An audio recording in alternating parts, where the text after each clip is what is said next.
All right, everything is back together. I haven't bled the brakes yet. I don't know where the last video cut off at. My card got full. Didn't even notice it shut off. There we go. Front end is all set.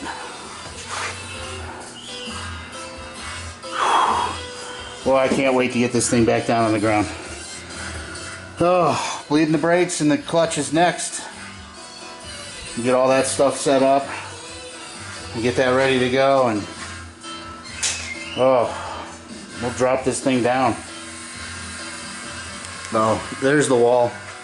Better shot at it.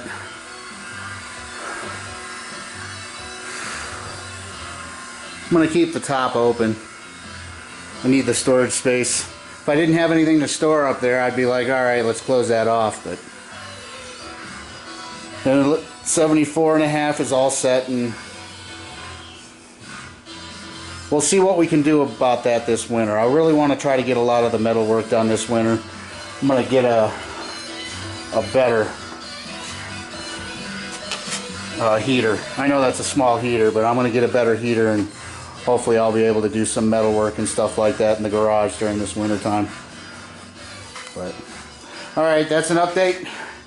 Everything's set, everything's on there, we're good to go. Brake bleed. Alright guys, take it easy. Peace.